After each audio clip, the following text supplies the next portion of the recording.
Hello, നമ്മളിന്ന് പ്രശ്നപരിഹാരത്തെക്കുറിച്ചാണ് സംസാരിക്കുന്നത്. കുറച്ചുകൂടി വ്യക്തമായി പറഞ്ഞാൽ, പരിഹാരങ്ങൾ എങ്ങനെ ഉണ്ടാക്കാം, എങ്ങനെ തിരഞ്ഞെടുക്കാം എന്നതിനെക്കുറിച്ച്. നിങ്ങളൊരു സൈക്കോളജി വിദ്യാർത്ഥി എന്ന നിലയിൽ ശ്രദ്ധിക്കേണ്ട ചില കാര്യങ്ങൾ. നമ്മുടെ കയ്യിലുള്ളത് നിങ്ങളുടെ സ്റ്റഡി മെറ്റീരിയലിലെ block 4 unit 2 stages of problem solving ആണ്. അപ്പോൾ ഇതിലെ പ്രധാന ആശയങ്ങൾ നമുക്കൊന്ന് നോക്കിയാലോ? തീർച്ചയായും. ഈ പ്രശ്നപരിഹാരം എന്നത് നമ്മൾ ദിവസവും ചെയ്യുന്ന ഒന്നാണ്, അല്ലേ? എങ്ങനെയാണ് നമ്മൾ പല വഴികൾ കണ്ടെത്തുന്നത്? അതിൽ ഏറ്റവും നല്ലതേതാണെന്ന് തീരുമാനിക്കുന്നത്? ഇതിന് ചില ചിട്ടയായ രീതികളും പിന്നെ ചില പ്രത്യേക ടെക്നിക്കുകളും ഒക്കെയുണ്ട്. നമ്മുടെ ഈ നോട്ട്സിൽ അതാണ് പറയുന്നത്. നമുക്ക് വിശദമായിട്ട് നോക്കാം. ഓക്കെ. അപ്പോൾ ഒരു പ്രശ്നത്തിന് ഒന്നിൽ കൂടുതൽ പരിഹാരങ്ങൾ മുന്നിൽ വന്നു എന്ന് വെക്കുക. അതിൽ ബെസ്റ്റ് ഏതാണെന്ന് നമ്മൾ എങ്ങനെയാ തീരുമാനിക്കുക?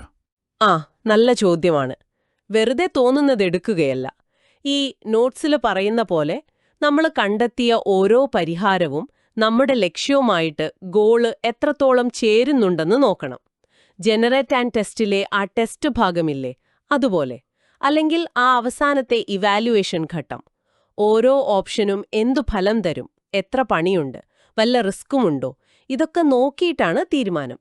അതൊരു വിശകലനം തന്നെയാണ്. ശരി.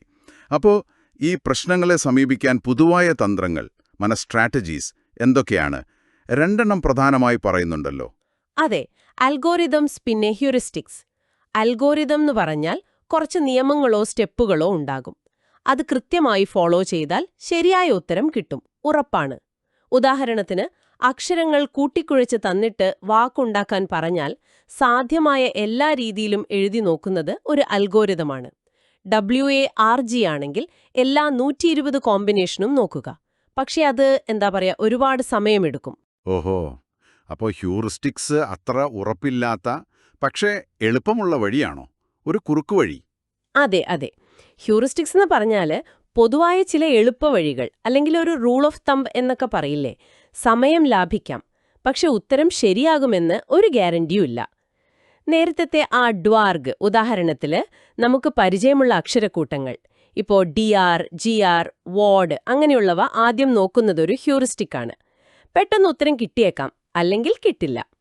താക്കോല് കഴിഞ്ഞു പോയാൽ സാധാരണ വെക്കുന്നിടത്ത് ആദ്യം നോക്കില്ലേ, അതുപോലെ. കൊള്ളാം. അപ്പൊ അൽഗോരിതം ഗ്യാരണ്ടി തരും, ഹ്യൂറിസ്റ്റിക്സ് സ്പീഡ് തരും. ഇനി മറ്റു ചില പ്രത്യേക ടെക്നിക്കുകളിലേക്ക് പോയാലോ? ജനറേറ്റ് ആൻഡ് ടെസ്റ്റ് നമ്മൾ നേരത്തെ ചെറുതായിട്ടൊന്ന് പറഞ്ഞല്ലോ.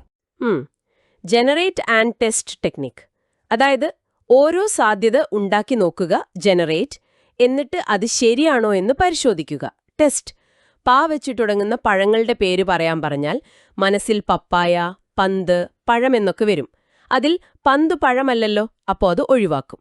സിമ്പിൾ പ്രശ്നങ്ങൾക്ക് ഇത് നല്ലതാണ്. പക്ഷെ ഒരുപാട് ഓപ്ഷൻസ് ഉണ്ടെങ്കിൽ ഇത് പ്രായോഗികമല്ല. ശരി. അടുത്തത് മീൻസ് എൻഡ്സ് അനാലിസിസ്.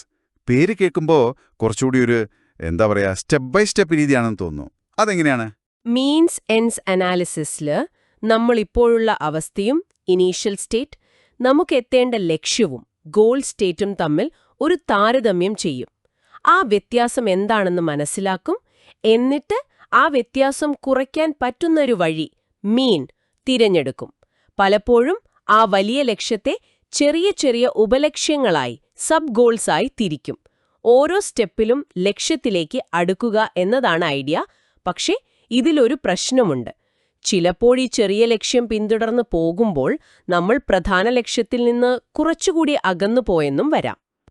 അത് ശ്രദ്ധിക്കണം. ഇനി വേറൊന്ന്, തിങ്കിങ് എലൗഡ്, ചിന്തിക്കുന്നത് ഉറക്കെ പറയുക. അതാണോ? അതെ. അതെന്തിനാ ഉപയോഗിക്കുന്നത്? അതെ, അത് തന്നെ. പ്രശ്നം പരിഹരിക്കാൻ ശ്രമിക്കുമ്പോൾ നമ്മുടെ മനസ്സിലൂടെ പോകുന്ന ചിന്തകൾ അതേപോലെ അങ്ങ് പുറത്തേക്ക് പറയുക. കോൺകറന്റ് വെർബലൈസേഷൻ എന്നും പറയും. ഇത് ഒരാളുടെ ചിന്താപ്രക്രിയ, ആ കോഗ്നിറ്റീവ് പ്രോസസ് മനസ്സിലാക്കാൻ സൈക്കോളജിസ്റ്റുകൾക്ക് വളരെ ഉപകാരപ്രദമാണ്. ഷോർട്ട് ടൈം മെമ്മറിയിലുള്ള കാര്യങ്ങളാണല്ലോ അപ്പോൾ പുറത്തു വരുന്നത്. പക്ഷേ ഇതിനൊരു മറുവശമുണ്ട്. ചില പഠനങ്ങൾ പറയുന്നത് പെട്ടെന്നൊരു ഉൾക്കാഴ്ച അഥവാ ഇൻസൈറ്റ് ആവശ്യമുള്ള പ്രശ്നങ്ങളിൽ ഇങ്ങനെ ഉറക്കെ ചിന്തിക്കുന്നത് ചിലപ്പോൾ ആ പ്രോസസ്സിനെ തടസ്സപ്പെടുത്താമെന്നാണ്. ആണോ? രസകരമാണല്ലോ അത്. ചിന്തയെ സഹായിക്കാനും ചിലപ്പോൾ തടസ്സപ്പെടുത്താനും പറ്റും. വേറെയും ചില തന്ത്രങ്ങൾ സൂചിപ്പിച്ചിട്ടുണ്ടല്ലോ, പെട്ടെന്ന് പറയാമോ? ഉണ്ട്. ലാറ്ററൽ തിങ്കിങ്, പ്രശ്നത്തെ ഒരു പുതിയ ആംഗിളിൽ കാണുന്നത്, മെത്തേഡ് ഓഫ് ഫോക്കൽ ഒബ്ജക്ട്സ്, ഒരു ബന്ധവുമില്ലാത്ത വസ്തുക്കളുടെ പ്രത്യേകതകൾ എടുത്ത് പ്രശ്നപരിഹാരത്തിന് ഉപയോഗിക്കുന്നത്. പിന്നെ റിഡക്ഷൻ, പുതിയ പ്രശ്നത്തെ നമുക്ക് പരിഹരിക്കാൻ അറിയുന്ന ഒരു പഴയ പ്രശ്നത്തിന്റെ രൂപത്തിലേക്ക് മാറ്റുന്നത്. റിസർച്ച്, നിലവിലുള്ള അറിവോ പഴയ പരിഹാരങ്ങളോ ഉപയോഗിക്കുന്നത്. ഇതൊക്കെ ഓരോ സാഹചര്യത്തിൽ ഉപയോഗിക്കാവുന്ന വഴികളാണ്.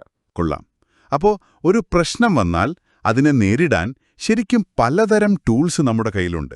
നിങ്ങളൊരു സൈക്കോളജി വിദ്യാർത്ഥി എന്ന നിലയ്ക്ക് മനുഷ്യൻ എങ്ങനെയാണ് ചിന്തിക്കുന്നത്, തീരുമാനമെടുക്കുന്നത് എന്നൊക്കെ മനസ്സിലാക്കാൻ ഈ കാര്യങ്ങൾ തീർച്ചയായും സഹായിക്കും. തീർച്ചയായും ഈ തന്ത്രങ്ങളെക്കുറിച്ചൊക്കെ അറിയുന്നത് നമ്മുടെ പ്രശ്നപരിഹാര ശേഷി കൂട്ടും. പക്ഷേ ഇവിടെ ഒരു ചോദ്യമുണ്ട്. ഒരു പ്രത്യേക പ്രശ്നം വരുമ്പോൾ ഇതിൽ ഏത് തന്ത്രമാണ് ഏറ്റവും നല്ലതെന്ന് നമ്മുടെ മനസ്സ് എങ്ങനെയാണ് തീരുമാനിക്കുന്നത്? ഒരുപക്ഷേ നമ്മുടെ അനുഭവപരിചയം, എക്സ്പെർട്ടീസ്, പിന്നെ ആ പ്രശ്നത്തിന്റെ ഒരു സ്വഭാവം, നേച്ചർ ഓഫ് ദ പ്രോബ്ലം, ഇവയൊക്കെ അവിടെ ഒരു പങ്ക് വഹിക്കുന്നുണ്ടാവും അല്ലേ? ഇതിനെക്കുറിച്ച് നിങ്ങൾ ഒന്നുകൂടി ആലോചിക്കുന്നത് നന്നായിരിക്കും.